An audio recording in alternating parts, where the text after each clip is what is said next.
The ASHREA 90.1, I don't put a lot of emphasis on anymore. It was issued in 2018, and it was kind of like the federal government's way of saying, hey, wouldn't it be lovely if we all used continuous outbound insulation on our projects?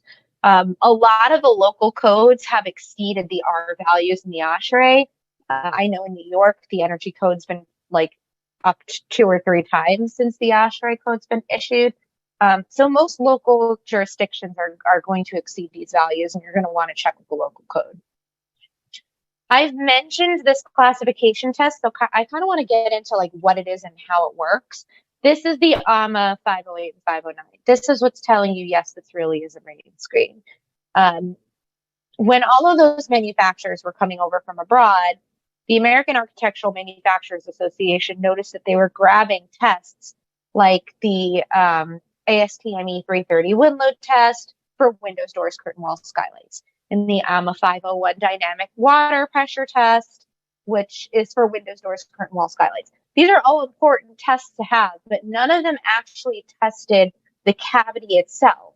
So you got people running around going, yeah, drainage plane, lots of airflow, lots of ventilation, it's going to keep your building dry, but no one was actually measuring that.